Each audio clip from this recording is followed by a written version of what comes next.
12-13 dimanche, le magazine politique de France 3, invité Jean-Claude Mailly, secrétaire général de FO. Bonjour Jean-Claude Mailly. Bonjour. Une nouvelle année commence. À quoi va-t-elle ressembler du côté de l'emploi, aux autres peut-être, même si François Hollande parie sur un retournement de situation d'ici fin 2013, autrement dit un début de baisse du chômage. L'accord intervenu vendredi entre le MEDEF et 3 syndicats, dont la CFDT, permettra-t-il de limiter par exemple le nombre de chômeurs? Le gouvernement y croit en tout cas. Il a d'ailleurs salué cet accord que Force ouvrière ne signera pas. Jean-Claude Mailly, vous nous le confirmerez, tout comme la CGT. Qu'est-ce que ça peut changer en tout cas pour les salariés? Est-ce un véritable bouleversement? On va revenir très largement sur tout cela dans ce 12-13 dimanche avec vous. Avant cela, ce qui fait l'actualité en ce moment et qui marque la semaine évidemment, c'est l'intervention de l'armée française au Mali pour faire reculer les islamistes. Est-ce que dans ces circonstances-là, l'union nationale doit prévaloir? Écoutez, moi je suis pas un spécialiste de ces questions. Non, bien vous êtes entendu, citoyen engagé. Oui, enfin je suis d'abord secrétaire général de FO et on n'a pas de mandat sur ces questions-là dans le syndicat. On sait ce que les groupes différents islamistes et autres ont fait au Mali depuis quelque temps. On peut comprendre. Maintenant, j'espère qu'il y a des morts déjà. J'espère que c'est quelque chose qui ne va pas durer. Et au passage, quand la nécessité est là, on ne s'interroge plus sur l'évolution des dépenses publiques. Là, il va falloir dépenser de l'argent et personne ne dit qu'il faut réduire les dépenses publiques. Au passage, je le cite quand même. La France en guerre, le plan Vigipirate réactivé, vous ne craignez pas que cela renforce les inquiétudes des Français dans un contexte déjà un peu morose? Je ne sais pas si ça jouera sur les inquiétudes des Français. Ce qui est clair, c'est que les Français sont inquiets, qu'ils attendent un vrai changement en matière d'emploi, en matière de croissance économique, en matière de droit, et que l'attente se fait attendre. Ça, c'est évident, c'est ce qui me remonte de partout. Ouais. Historique, en tout cas, pour le gouvernement, l'accord qui a été conclu vendredi soir entre le MEDEF et 3 syndicats, dont la CFDT. Historique, un changement d'époque même, dit le gouvernement, parce qu'il doit permettre aux entreprises plus de flexibilité dans la gestion de leurs effectifs, tout en donnant des droits supplémentaires aux salariés. On va y revenir un petit peu en détail. En tout cas, c'est ce que dit le gouvernement. D'après vous, cet accord qui se profile, est-il historique ou pas? Qu'est-ce qui vous gêne dans cet accord? Historique, moi je dis non, il y a d'autres négociations à venir. Il y en a encore au moins 3 de programmées avec le patronat. Il y en a eu ces dernières années également. Donc alors s'il y a un petit sens d'historique, c'est historique, mais dans le sens retour sur l'histoire, parce qu'il y a énormément de droits qui sont remis en cause. Si je fais un peu un parallèle, en gros c'est la flexibilité, c'est maintenant. Et la sécurisation de l'emploi, c'est demain, peut-être. Voilà, c'est ça la philosophie générale ou le contenu général de cet accord. Et il y a énormément de choses qui nous gênent. Et je dis bien, faut pas s'arrêter aux têtes de chapitre ou aux têtes de gondole. Il faut lire le texte. Et il y a des choses là-dedans qui sont vraiment inacceptables. Un exemple? Un exemple, tenez, en dernière minute, le patronat a obtenu, notamment le patronat du travail temporaire, la mise en place d'un CDI intérim. Quelque chose de dangereux, c'est quelque chose de captif pour les intérimaires. C'est-à-dire des intérimaires qui pourraient être en contrat à durée indéterminée, mais qui restent intérimaires toute leur vie. Oui, ce sera un nouveau contrat à durée indéterminée. Donc ça va percuter profondément le Code du travail. Et si je prends ça par exemple, ça c'est ce que disait François Hollande quand il était candidat à la présidence. Non, le CDI intérimaire ne sécurise pas les intérimaires, mais les intérêts du MEDEF. Dès lors, les entreprises intérim pourraient constituer une vaste armée de réserve. Donc, violemment contre. On verra dans les semaines à venir si c'est toujours le cas. Oui. Vous voyez, je prends cet exemple. Bon, il y a le CDI. C'est-à-dire, pour comprendre, ce seraient les intérimaires à temps complet, quoi, qui seraient toujours intérimaires. C'est pas à temps complet, ça veut dire qu'ils seraient captifs de leur agence d'intérim. Ils seraient employés des agences intérim et les entreprises que pourraient des les métiers embaucher. très pointus, soudeurs par exemple. Mais ils ne pourraient pas travailler ailleurs. Ils seraient dépendants de leur situation d'intérim. Et entre deux missions, c'est l'assurance chômage qui paierait. Voilà, c'est un danger. Alors, en tout cas, c'est un exemple, mais il y en a beaucoup d'autres. Bien sûr, mais on peut pas évidemment entrer en détail. Mais il y a un point d'accord qui est clair et qui semble être un tournant. La possibilité pour les entreprises en difficulté de pouvoir adapter leur personnel en fonction de leur carnet de commandes. C'est-à-dire, s'il y a moins de travail, les salariés travailleront moins, seront moins payés, mais avec la garantie de rester dans leur poste. Et puis, quand tout s'arrange, tout le monde s'y retrouve. Voilà, c'est ça un peu le sens de l'accord. Michel Sapin dit, le ministre du Travail, ça va permettre d'éviter des chômeurs et de sauver des emplois. Vous n'êtes pas d'accord avec ça? Non. Non, je ne suis pas d'accord avec ça, parce que ne dit pas tout, Michel Sapin.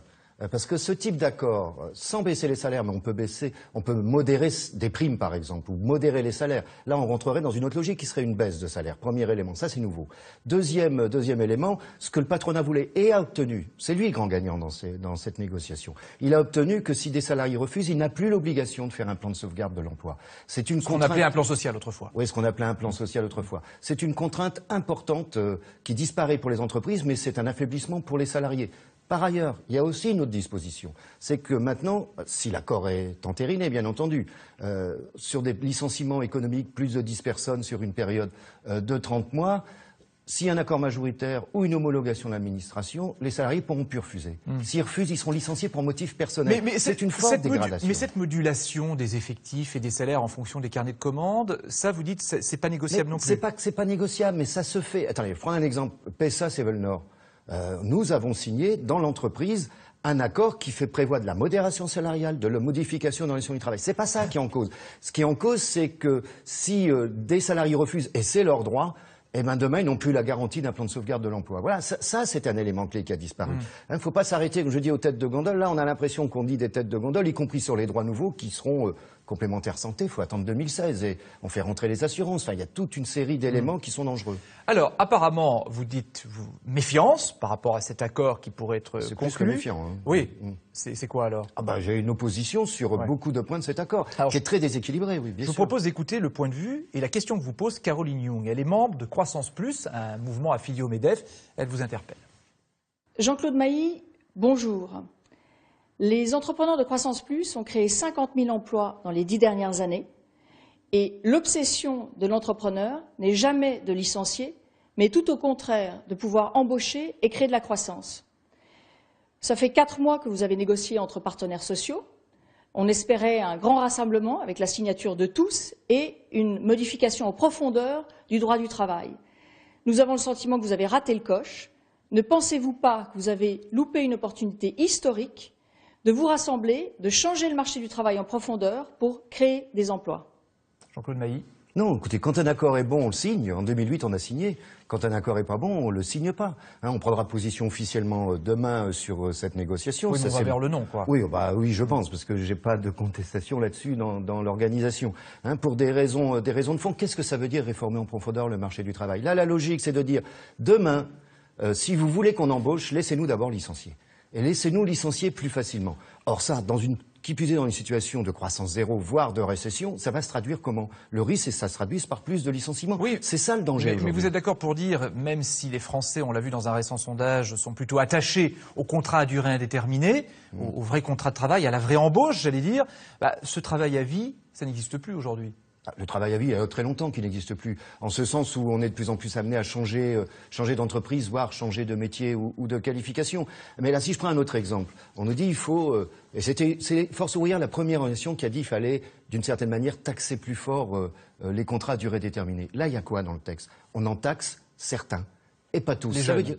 Oui, non, mais on taxe pas simplement les jeunes. On va taxer les CDD de moins d'un mois, de moins de 3 mois. Je rentre pas dans le détail. Qu'est-ce qui va se passer si vous taxez pas l'intérim, si vous taxez presque pas les contrats d'usage? Eh ben, les employeurs, ils vont transférer d'un contrat sur l'autre. Et en plus, les employeurs obtiennent une réduction des cotisations sur les embauches de moins de 26 ans. Attendez, c'est quand même le monde à l'envers. Alors maintenant, il y a l'accord qui a été négocié là entre les syndicats et le patronat. Maintenant, c'est le gouvernement qui va devoir présenter une loi en se basant ou pas sur cet accord. D'ici là, pensez-vous faire changer les choses et influencer le gouvernement pour qu'il revienne sur certaines choses? C'est pas que le gouvernement, c'est aussi le Parlement, puisqu'il y aura une loi. À la fin, il y a une loi. Oui, même si, bien entendu, les parlementaires voteront la loi qu'ils l'entendent, c'est pas nous qui votons les lois, mais oui, comme on dit, on va prendre notre serviette et on va aller expliquer aux parlementaires, article par article, les conséquences, quand elles sont négatives, de cet accord. Bien entendu, donc rien n'est définitif. Je pense même qu'il y a des choses qui ne sont pas légales, donc voire qui ne sont pas conformes aux conventions internationales du travail. Donc vous pariez là-dessus pour qu'éventuellement cet accord ne voit jamais le jour? Je sais pas, on verra. Mais en tous les cas, on va expliquer et on va... vous savez, on dit il y a une grande avancée pour le temps partiel imposé. Eh bien, vous regardez 2 articles en dessous, elle est complètement déminée, on peut y échapper complètement. Vous en voulez à la CFDT de signer cet accord? Écoutez, ils prennent leurs responsabilités, les salariés jugeront.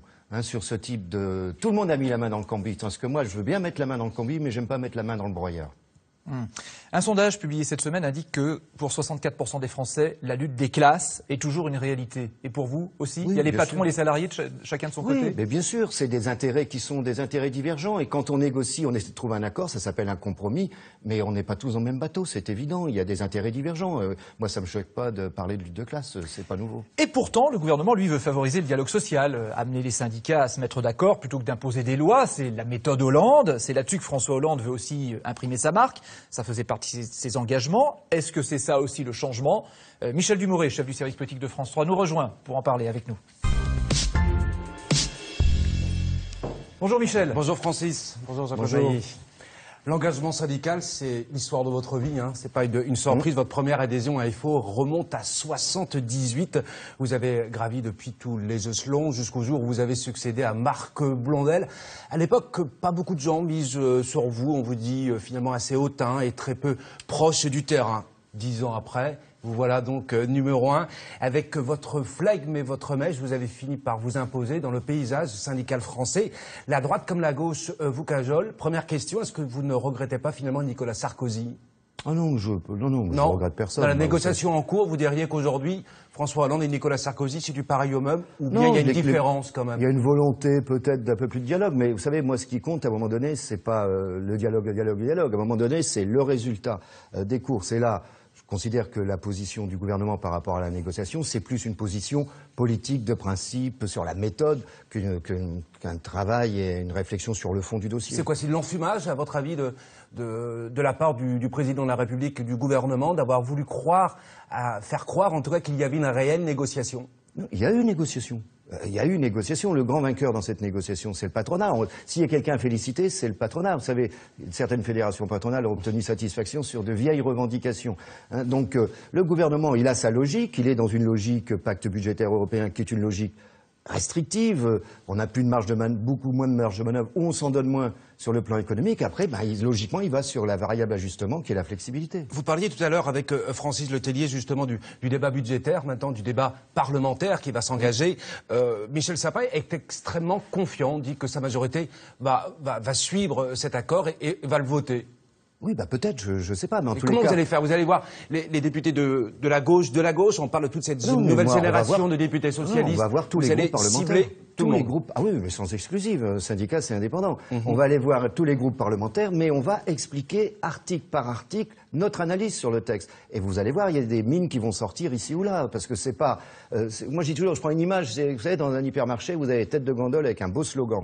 À dire, c'est bien ça. Puis quand vous regardez, où vous avez des produits périmés, où vous n'avez rien dans les rayons. Voilà, sur certains articles, c'est un peu ça. Comment jugez-vous le rôle de Michel Sapin dans cette négociation? Est-ce qu'il a été à la hauteur? C'est pas lui qui négociait, c'était une négociation entre le patronat et les syndicats. C'est ce qu'on a dit officiellement, c'est un petit peu comme la tête de derrière, gondole. Ça, c'est tous les gouvernements font ça, puisqu'ils ont dit qu'ils feraient une loi derrière. Bon, mais on sentait bien qu'il était lui-même dans une logique où il faut accepter de la flexibilité. Or, nous considérons, et on le dit depuis des mois, que plus de flexibilité aujourd'hui, c'est vraisemblablement plus de licenciements demain. 9 mois après l'élection de François Hollande à l'Élysée, est-ce que vous feriez partie aujourd'hui des déçus de François Hollande? Non, j'ai pas à être déçu ou pas déçu. Moi, en tant que syndicaliste, j'ai pas appelé à voter pour personne. Donc, vous savez, on n'est pas dans la logique politique, logique de la méthode, on est sur du concret. Quand on fait du syndicalisme, c'est du concret. Donc ce qui compte, ce sont les résultats. Alors sur certaines choses, oui, c'est pas de la déception, c'est du mécontentement. C'est vrai sur ce dossier-là, c'est vrai sur la fonction publique, c'est vrai sur d'autres dossiers. Vous n'avez pas en effet appelé à voter François Hollande. En revanche, 25% de vos sympathisants ont voté pour Marine Le Pen lors de la dernière présidentielle. Ils étaient un petit peu plus de 31% pour François Hollande, 14% pour Nicolas Sarkozy et 12% pour Jean-Luc Mélenchon. Est-ce que c'est quelque chose que vous constatez aujourd'hui au sein de votre mouvement? Non, tout simplement parce que, ça c'est un sondage sorti des urnes, je ne sais pas si ces gens-là sont adhérents ou pas, enfin je rentre pas dans le détail. Ceci étant, Force ouvrière regroupe les salariés, quelles que soient leurs opinions par ailleurs. Et les gens viennent pas vous dire je suis adhérent à tel ou tel parti, ça se dit pas et on leur demande pas. Par contre, il y a les règles de l'indépendance à respecter. Ça ne se dit pas, mais Marine Le Pen le dit. Elle dit aujourd'hui que sa stratégie, c'est vraiment de tisser sa toile et notamment d'aller draguer les syndicalistes que vous êtes. Le jour où il y a eu une militante qui était FO et qui s'est présentée à des élections, voilà, absolument, on s'en souvient. Elle n'est plus militante FO. Voilà. Mais c'est les syndicats de base qui résolvent ça. C'est pas le secrétaire général de FO. C'est le syndicat de base qui autorise ou pas l'adhésion. Vous disiez tout à l'heure, c'est pas aux syndicats de faire la politique. Mais est-ce que c'est pas plus dur, malgré tout, pour les syndicats de contester quand la gauche est au pouvoir? Est-ce que vous imaginez, par exemple, mobiliser contre un accord sur la réforme du travail quand c'est la gauche au pouvoir? C'est plus difficile, non? Non, pas du tout. Ah non, franchement, pas du tout. Quand on se veut et qu'on pratique l'indépendance syndicale, si on est d'accord, tant mieux. Si on n'est pas d'accord et qu'on peut mobiliser, on n'hésitera pas une seconde. Ça, quelle que soit la couleur du gouvernement. Sinon, ça veut dire que... Moi, je tiens pas, vous savez, à dire... Interlocuteur privilégié, ça veut dire quoi, interlocuteur privilégié? Est-ce que c'est celui qui est toujours d'accord? À ce moment-là, moi, un syndicat qui est toujours d'accord, je ne sais plus à quoi ça sert. Vous visez quelqu'un? Non, d'accord. parce que les médias disent il faut être FO ne sera pas interlocuteur privilégié, mais j'ai jamais cherché à l'être, pas plus hier avec Nicolas Sarkozy qu'aujourd'hui avec François Hollande. D'accord. Est-ce que vous lancez aujourd'hui un appel à l'unité nationale, justement, contre ce qui vient d'être acté entre les syndicats et le patronat? Est-ce que vous lancez un appel aux autres syndicats pour une manifestation massive, pour quelque chose d'un peu plus symbolique? Non, on n'en est pas là aujourd'hui, parce que a priori, il y aura 3 syndicats qui vont signer. Donc eux, ils vont essayer, je dis bien, de justifier leur signature, mais j'en souhaite bien du courage. Tandis que nous allons d'abord, dans une première étape, informer largement les salariés du contenu de cet accord, et nous ferons les démarches aux parlementaires et auprès des parlementaires. Et après, on Pas verra. l'action commune avec la CGT, par exemple, qui est à peu près sur la même... C'est pas dans l'air du temps. Chaque chose, à un moment donné, il y a des étapes à franchir, et on verra ce que ça donne. Michel, merci beaucoup. Merci à vous. Sur le plateau Bon de dimanche. 13 dimanche. Jean-Claude Merci. Mailly, l'autre grand débat du moment, c'est le mariage pour tous. Ça ne vous a pas échappé. Les opposants sont attendus dans les rues de Paris cet après-midi, très nombreux visiblement. C'est une manifestation politique ou sociale ou sociétale? C'est pas social. Non, c'est pas une manifestation sociale. D'abord, officiellement, François Hollande n'a pas pris de position. C'est pas un dossier qui nous concerne directement. Donc c'est plus sociétal et politique, c'est évident. Bon, maintenant, le citoyen Mailly, je dis pas que j'ai raison, moi, c'est pas ma spécialité, mais ce que je constate, c'est que surtout un problème de rupture de droit. Entre quelqu'un ou un couple, quel qu'il soit, qui est en union libre, un couple qui est pacsé et un couple qui est marié, en termes de droits, sur toute une série de dispositions, c'est pas les mêmes droits. Et c'est ça le problème de fond. Donc, à titre personnel, vous êtes pour le mariage pour tous? Plutôt oui, parce que entre un couple pacsé qui ne peut pas, par exemple, bénéficier de la pension de réversion, par exemple, un couple marié peut en bénéficier. Donc c'est une rupture de terre dans droit civique. Et c'est ça le problème de fond. Et c'est ça, selon moi, qu'il faut résoudre aujourd'hui. Justement, vous disiez, Force ouvrière n'appelle pas à manifester. Par exemple, dans 15 jours, les défenseurs du mariage pour tous vont descendre dans la rue à leur tour. La CGT, la CFDT, d'autres syndicats appellent à manifester, pas Force ouvrière. Pourquoi? Non, parce que c'est pas. Nous appelons des manifestations quand c'est sur des problèmes sociaux. Et là, c'est pas un problème social. Non, c'est plus un problème sociétal et politique important. Je ne nie pas l'importance du problème. Les adhérents FO qui, à titre individuel, voudront manifester, bien entendu, ils ont effectivement la liberté, c'est évident. Ils n'ont même pas demandé l'autorisation d'ailleurs. Donc, mais non, sur ce type de manifestation. Pas de position de Force ouvrière là-dessus. Non, pas de position officielle. Ça dépend des citoyens. Il n'y a pas de tabou à Force ouvrière. Non, il n'y a pas de tabou. Non, pas du tout. Pas du tout de tabou. Vous savez, moi, j'ai compris dans mon entourage proche un couple homosexuel qui a un enfant et ça ne me gêne pas du tout et l'enfant est très heureux. Pour ou contre maintenant? Cette semaine, les taxis ont manifesté dans plusieurs villes. Ils craignent de perdre une partie de leur activité, le transport des malades, parce que la sécurité sociale veut faire des économies et faire des appels d'offres pour mettre un petit peu en concurrence tout le monde. Pour ou contre, justement, la mise en concurrence des taxis et des sociétés de transport pour faire baisser les dépenses sociales? Oui, non, s'il y a des abus, il faut regarder, mais je rappelle que FO Taxi était aussi dans les manifestations. Bien sûr, c'est pour ça que je vous pose la question. Donc, moi, je soutiens également nos adhérents. Ils ont des craintes. Quand vous êtes taxi dans un petit village, et que l'hôpital est à 30 ou à 40 km, ça peut représenter 50 ou 60% de votre activité. Si demain vous perdez cette activité, vous fermez la boutique. Mais il n'y a pas un peu de ménage à faire dans ce secteur, parce que tout n'est pas transparent. Du transport sanitaire, d'une manière générale. D'une manière générale, oui, il y a du ménage à faire, mais je crois que l'assurance maladie s'y emploie. Et la façon de mettre en concurrence, ça peut être une bonne solution. La concurrence, c'est pas forcément toujours ce qui fait baisser les prix. Parfois, on assiste à l'apparition d'autres monopoles et à la fin, c'est plus cher. Vous verrez dans le secteur des télécommunications ce que ça donnera à la fin, par exemple. On va parler de l'emploi, on y revient, parce que c'est la priorité du gouvernement et du président de la République pour 2013. Plus de 3 millions de chômeurs en France, 5 millions de personnes inscrites à Pôle emploi. François Hollande a dit, on va inverser la courbe du chômage d'ici la fin de l'année. Mais ne doit-on pas parler d'un impossible pari? Parce que c'est vraiment la question. Croyez-vous, vous, que fin 2013, le chômage puisse refluer en France? Dans l'état actuel des choses, non. Puisqu'on est en croissance zéro, voire en récession, que les économistes d'une manière générale considèrent que pour créer de l'emploi, il faut au moins 1,5 de croissance. Donc on en est malheureusement loin aujourd'hui. Et c'est ça qui provoque la destruction d'emplois. C'est pas l'absence de flexibilité. Ou alors faudrait que, sur le plan international, aux États-Unis, et c'est pas le cas, ça reparte de manière importante, que le prix de l'énergie baisse, que ça vienne de l'extérieur, mais pas de la politique économique du gouvernement. Et il faudrait qu'au niveau européen, on desserre la rigueur et l'austérité. Donc ça fait beaucoup de conditions pour que ça reparte. Et malheureusement, parce que je préférerais le contraire, je crains que la courbe du chômage continue à augmenter. Mais ça ne tient qu'à la croissance.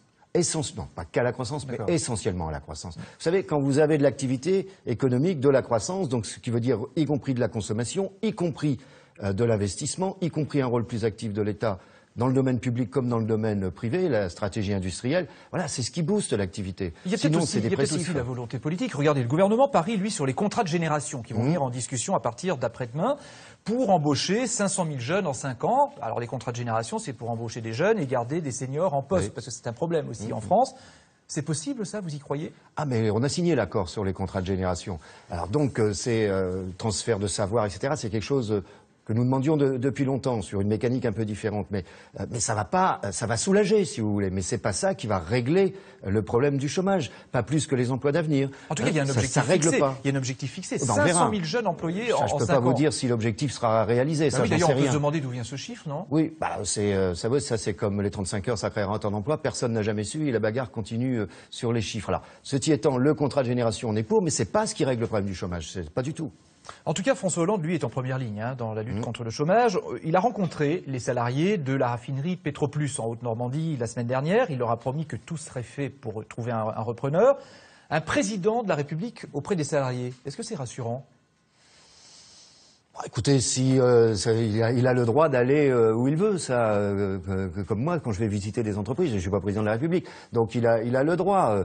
Maintenant, il a pris un engagement avec eux, c'est de faciliter un repreneur sur Petroplus. Ben, j'espère qu'il parviendra, lui et le gouvernement, à ce qu'il y ait un repreneur et que la raffinerie ne ferme pas. Par contre, il a pris un autre engagement, pas de nationalisation. La nationalisation, d'après vous, c'est un débat qu'il faut avoir en France. C'est une menace efficace, une réelle solution dans certains cas? Bien sûr que c'est une réelle solution, temporaire ou pas d'ailleurs.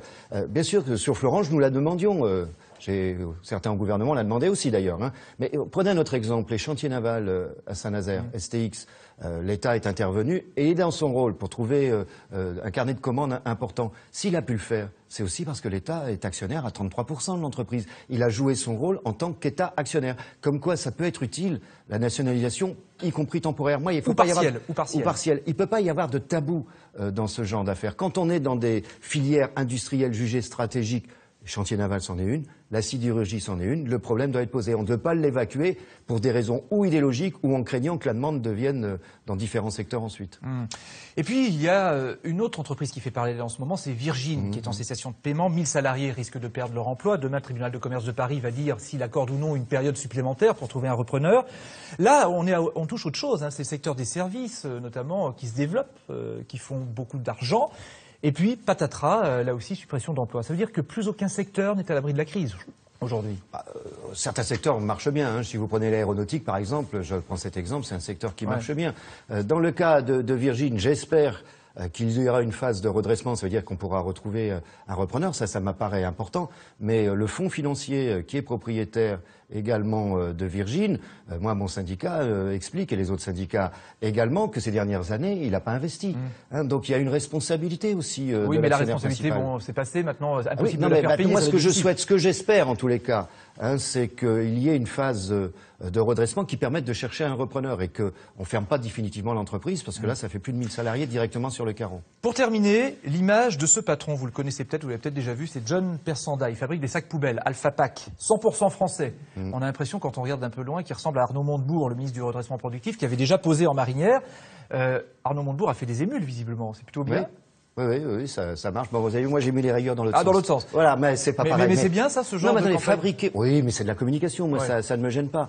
Le label France, c'est quelque chose qui est important. Par exemple, quand vous exportez quelque chose aux États-Unis, vous devez marquer l'origine de la fabrication sur des plaques d'égout, sur des pièces, etc. En France, on n'est pas obligé. La plupart des plaques d'égout qui sont dans nos villes sont fabriquées en Chine. Est-ce que c'est normal? Donc, le label France, c'est pas obligatoirement du protectionnisme, mais avoir le label France, ça m'apparaît quelque chose d'important. Vous souhaiteriez, par exemple, qu'en France, tous les produits importés soient étiquetés pour savoir d'où ça vient? L'origine, mais bien sûr, après chacun fait ce qu'il veut, mais l'origine soit marquée. Aux États-Unis, ça se fait. Mais le Made in France, c'est un bon argument ou c'est un gadget pour le développement de l'économie française? Non, c'est pas. Si ça reste une formule, c'est juste un gadget. Mais si il y a des décisions qui sont prises derrière, en termes de normes, en termes de réglementation, en termes d'échanges équilibrés, que les normes sociales soient respectées, c'est pas uniquement un problème français, c'est européen et international. Ça doit aller dans le bon sens. Sinon, vous savez, le plus compétitif, c'est celui qui paye pas ses salariés parce que ce sont des esclaves, si on rentre dans cette logique-là. Donc le Made in France accompagné de règles, l'ancien ministre de l'Industrie en avait proposé, Estrosi, Arnaud Montebourg en propose également. Je crois qu'il faut continuer à travailler là-dessus. Oui, mais ça demandera du temps.